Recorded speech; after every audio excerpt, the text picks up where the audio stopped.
ওয়ালাইকুম আসসালাম ওয়া রাহমাতুল্লাহি ওয়া বারাকাতুহু। যে শিক্ষার্থী আমাদের সম্মুখে হাজির হয়েছে এরা একেবারেই নার্সারি কোর্সে পড়ে। এই নার্সারি কোর্স থেকে কোরআনে কারিমের একেবারে বুনিয়াদি উসুল এরা শিক্ষা লাভ করেছে। সেখান থেকে আমি সামান্য কিছু বিষয় উপস্থাপন করছি।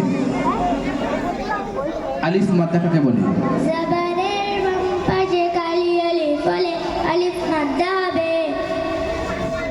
ইয়া মাদ্দা কাকে বলে? জেরের বাম পাশে জজমলা ইয়া হলে ইয়া মাদ্দা হবে। ওয়াও মাদ্দা কাকে বলে? পেশের বাম পাশে জজমলা ওয়াও হলে ওয়াও মাদ্দা হবে। তানবিন কাকে বলে? দো জবা দো যে দো পেশে টান্ডিট বলে। এগুলো ছিল একেবারে বুনিয়াদি কোরআনে কারিমের গ্রামার। এই সমস্ত গ্রামারগুলো বাচ্চাদেরকে শিক্ষা এই জন্য দেওয়া হয় যাতে আমাদের বাচ্চারা কোরআনে কারিমকে যে কোনো মুহূর্তে যে কোনো সময় সেটি শুদ্ধভাবে তেলাওয়াত করতে পারে, পড়তে পারে। এটা হলো আমাদের বুনিয়াদি উদ্দেশ্য এবং এই উদ্দেশ্যেই দৃঢ়তার সঙ্গে বাচ্চাদেরকে টিকিয়ে রাখার জন্য লাগাতার মেহনত করা হয়। এর সঙ্গে শিক্ষা দেওয়া হয়েছে সূরা নাস।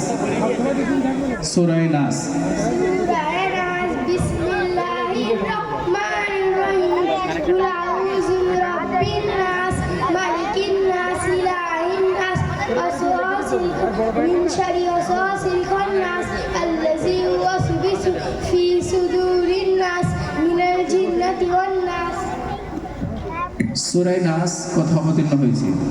সূরা নাস মক্কায় অবতীর্ণ হয়েছে। জাযাকাল্লাহু খাইরান ওয়া সাল্লাম জাযা। এর সঙ্গে বাচ্চাদেরকে শিক্ষা দেওয়া হয় হাদিস এবং দোয়া ও সুন্নাত। নবী করিম সাল্লাল্লাহু আলাইহি ওয়াসাল্লাম বহু দোয়া নিজে পড়েছেন এবং সাহাবাদেরকে পড়তে বলেছেন।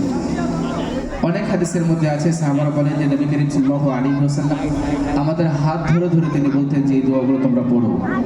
তো এই সমস্ত দোয়াগুলো আমাদের বাস্তব জীবনে অনেক কারুকার্য এবং আমাদের প্রয়োজন। তো এই সমস্ত দোয়াগুলো যেগুলো বাচ্চার জীবনে ছোটবেলা থেকে প্রয়োজন এবং ধীরে ধীরে তারা যেমন বড় হবে সেই অনুযায়ী দোয়া ও সুন্নাত তাদেরকে শিক্ষা দেওয়া হয়। হাদিস নাম্বার 1। হাদিস নাম্বার 1, ঈমান সম্পর্কিত আদ-দীনুল ইসলাম। দ্বীন ইসলাম ধর্ম খুব সহজ। হাদিস নাম্বার 2। হাদিস নাম্বার 2, ইবাদত সম্পর্কিত মিফতাহুল জান্নাতিস সালাহ, অর্থ নামাজ বেহেশতের চাবি। হাদিস নাম্বার 3। হাদিস নাম্বার 3, লেনদেন সম্পর্কিত মান গশ্শা ফালাইসা মিন্না, অর্থ যে প্রতারণা করে সে আমাদের অর্থাৎ মুসলমানদের অন্তর্ভুক্ত নয়। মাশাআল্লাহ। এই যে হাদিসগুলো বাচ্চারা শোনাচ্ছে এর একটা সবথেকে বড় উদ্দেশ্য হলো নবী পাক সাল্লাল্লাহু আলাইহি ওয়াসাল্লাম বলেন যে ব্যক্তি আমার উম্মতের ফায়দার জন্য 40টি হাদিস মুখস্থ করলো সে জান্নাতের যে কোনো দরজার ইচ্ছা প্রবেশ করতে পারে। একটা অনেক বড় ফজিলত আছে। এই জন্য ছোটোবেলা থেকেই আমরা চেষ্টা করি যে আমাদের বাচ্চারা এই মক্তব থেকে এরা হাদিসগুলো কমপক্ষে 40টি হাদিস এরা হাদিসের পরিভাষায় এবং তার সঙ্গে সঙ্গে মাতৃভাষায় তার অর্থগুলো যেন শিখে রাখে। কমপক্ষে একটা বড় ফজিলতের অন্তর্ভুক্ত যেন এরা হয়। এরপরে আমাদের জীবনের সব থেকে বড় প্রয়োজন জীবন চলতে হলে সেটা হলো মাসলা মাসাইল। এটাও বাচ্চাদেরকে একদম বুনিয়াদি তরফা শিক্ষা দেওয়া হয়। গোসলের ফরজ কয়টি? গোসলের ফরজ 3টি। নাম্বার 1, একবার ভালোভাবে কুল্লি করা। নাম্বার 2, একবার নাকের নরম হাড্ডি পর্যন্ত পানি পৌঁছানো। নাম্বার 3, একবার সমস্ত শরীরে এরূপ পানি প্রবাহিত করা যেন এক চুল পরিমাণ স্থানও কোথাও শুকনো না থাকে। ওযুর ফরজ কয়টি? ওযু ফরজ 4টি। নাম্বার 1, কপালের চুলের গোড়া থেকে ঠোঁট নিচ পর্যন্ত এক কানের নদী থেকে অন্য কানের নদী পর্যন্ত পানি পৌঁছানো। নাম্বার 2, উভয় হাত কনুই সহ একবার ধোয়া। নাম্বার 3, একবার মাথার এক চতুর্থাংশ একবার ধোয়া। নাম্বার 4, উভয় হাত কনুই উভয় পা কনুই সহ একবার ধোয়া। এরপর এরপরে চতুর্থ বিষয় বাচ্চাদেরকে ইসলামী জ্ঞান এবং তার সঙ্গে নবী করিম সাল্লাল্লাহু আলাইহি ওয়াসাল্লামের জীবনী তথা সিরাত রাসূলুল্লাহ সাল্লাল্লাহু আলাইহি ওয়াসাল্লাম শিক্ষা দেওয়া হয়। যেহেতু নবী সাল্লাল্লাহু আলাইহি ওয়াসাল্লাম হলেন আমাদের জীবনাদর্শে সবথেকে বড় পথ প্রদর্শক তিনি। আমাদের নবী সাল্লাল্লাহু আলাইহি ওয়াসাল্লাম কোথায় জন্মগ্রহণ করেন?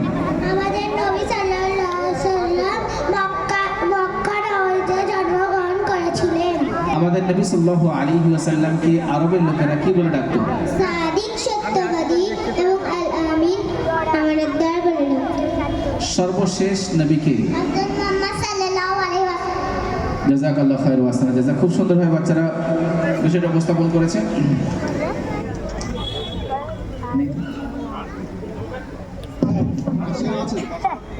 ফার্স্ট হয়েছে তহসিল, হ্যাঁ তহসিল, তহসিল কে আছে? সেকেন্ড হচ্ছে জারা ফরহাদ, রেডি থাকবে।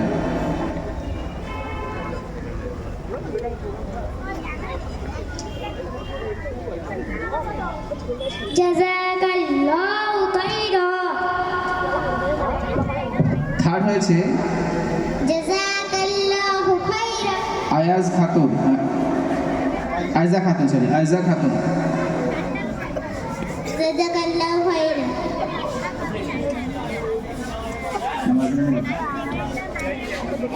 ডান কাছে নেমে যাও।